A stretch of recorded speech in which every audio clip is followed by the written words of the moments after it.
Vietnamese dish, which is called ground beef wrapped with betel leaves. This is known as betel pepper. So this is the leaves.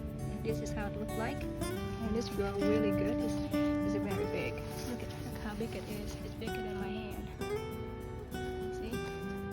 So I'm gonna cut these leaves and bring it inside, and I'm gonna clean them. And chào các bạn.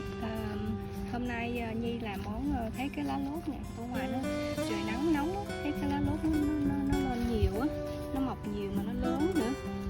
Cái lá nó bự á, nó vừa để mình cuốn. Có những cái lá nó nhỏ nhỏ thôi, nhưng mà cũng có những cái lá bự như là cái lá này, nó bự lắm nè. Cái bàn tay của Nhi luôn. Thì bây giờ Nhi ra đây Nhi cắt mấy cái lá này vô để mình làm bỏ trứng lá lốt nha. Hôm nay trời nắng nóng hơn mọi ngày. Mình ra đây mình cắt lá lốt vô để mình cuốn rồi làm thành bỏ trứng lá lốt như cắt vừa đủ ăn thôi. Tại vì Nhi không có biết ăn cái lá này.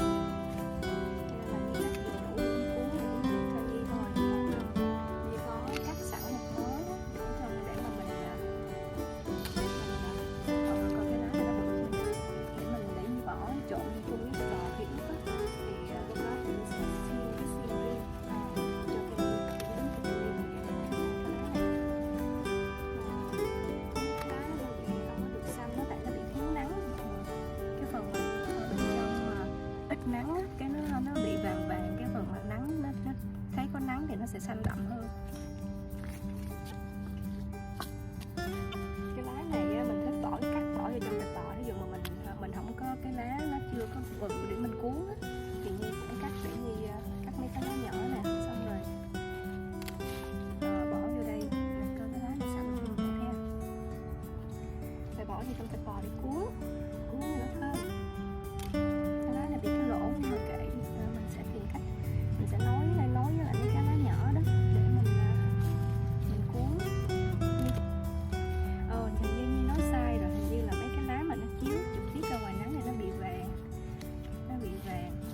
Nói chung là mình không biết rằng mình thấy mấy cái lá mà ở trong mát thì nó lại xanh hơn. Ví dụ như cái lá này nó xanh nè, nó xanh đậm nè, nó xanh đậm ha. Còn cái lá mà nó bị chiếu ra ngoài nắng trực tiếp đó thì nó bị vàng.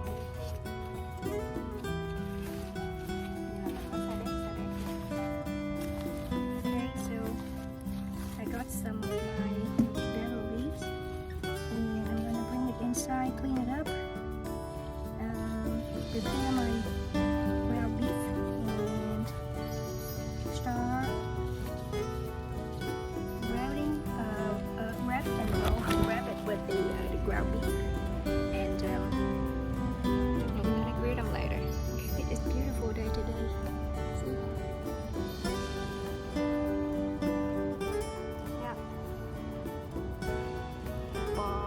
Bò lá lốt nướng. Lá lốt ở nhà trồng, lá lốt này là của cô bạn mình, bạn học ở thời dưới Long Xuyên á. Bạn học mình cho mình, cái bạn đó gửi từ tiểu bang Texas. Bạn gửi cho mình cái cây nhỏ, cái nhánh nhỏ rồi mình trồng mà nó ra được như đây nè. Còn mùa đông nó bị héo á, nó bị gần chết á, lạnh quá. Lá này thơm quá ha. Ok, thôi mình đi vô trong mình ướp thịt. Hi guys, today I'm going to make another Vietnamese dish. It is called bò lá lốt, bò nướng lá lốt, bò lá lốt nướng. Okay, this is like a ground beef. Marinate with some Vietnamese ingredients, and it will be wrapped in this kind of leaves. It's called betel leaves. It's also known as the betel peppers, because when you taste it, it have a little bit of like a pepper taste, like a little spicy taste. So this is the betel leaves that I grow it from my backyard. So this is how the leaf look like. This is a big one, this is a small one. I also have some of these to mix with my ground beef. So let's get started to marinate the beef. Okay?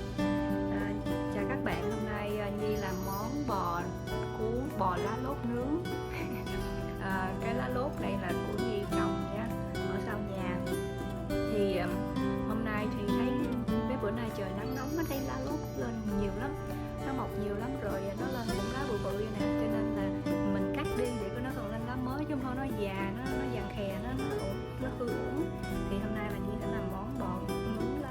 Ok các bạn, thì đây là Nhi có trong cái tô này là thịt bò. Thịt bò này là Nhi mua thịt bò Wagyu ground beef, thịt bò Wagyu của trong cái chợ bán lẻ Sam Club. Thì trong đây là cái miếng thịt này là nó 4 Nhi cân là 495 gram, là khoảng tầm 1 pound ha. Nhi cho thêm mỡ heo á, khoảng chừng 90-95 gram mỡ heo, tùy mọi người muốn cho hay không cho, nhưng mà tại cái thịt bò này là nó lean, nó là nó ít mỡ, cho nên Nhi phải thêm mỡ heo cho nó đừng có bị khô khi mình nướng. Rồi ngoài ra thì Nhi có cái này là cái lá lốt này nha, là Nhi sắc nhuyễn ra đây. Nhi có cũng như mọi món Việt Nam khác là có xà bằm, tỏi, hành tím và ớt. Nhi hay cho thêm ớt vô để cho nó cay cay, cho mấy cái món đừng có ngán. Thì cái chén này Nhi có bột nêm, nấm đông cô, mushroom seasoning, brown sugar, đường nâu. Nhi thích xài đường nâu hoặc là mật ong. Cái này là ít muối. Đây là cái chén này thì có bột tỏi, mặc dù Nhi hay cho bột tỏi cho nó thơm thêm á, tiêu và ớt gì đó. Cái ớt này nè, không biết gọi là ớt gì, không phải ớt bột, là cái ớt đó đó. Cái này là sữa đặc, khoảng chừng 1 teaspoon. Thì như nó 1 teaspoon là 1 muỗng cà phê nhỏ nhỏ như vậy, là 1 muỗng. Nhi là nấu là ít có khi nào mà cân đo đong đếm, toàn là nhắm chừng xong rồi mình ướp lên, xong rồi mình mới nếm lại, rồi mình nướng lên thử một miếng ăn coi vừa ăn chưa, rồi Nhi mới nêm lại. Thì đây là ước chừng của Nhi. Trong đây là Nhi sẽ ghi cái công thức ở bên dưới cái phần mô tả nha. Ok guys, here is my ingredient for the Vietnamese beef wrapped with betel leaves. I don't know how to have a right name, so it's easy for you guys to remember. So I have this ground beef. I got it from Sam Club. This is Wagyu ground beef and it's about 1 pound. I have, because it's kind of lean meat, so I add some fat, pork fat. It's up to you, you don't have to if you don't want the fat. So I have about 90 gram pork fat, and I have some some chopped betel leaves here, mushroom seasoning, brown sugar, salt, pepper, red pepper, garlic powder, 1 teaspoon condensed milk. You don't have to if you don't like it, or you can skip it if you don't have it. Oyster sauce, mình có cho thêm ít oyster sauce vào trong đây nữa nha. And this is my betel leaves. Okay, so all I have to do is just put all the ingredients together and mix them all and let it marinate for a while, and then I will clean on these leaves, and then you put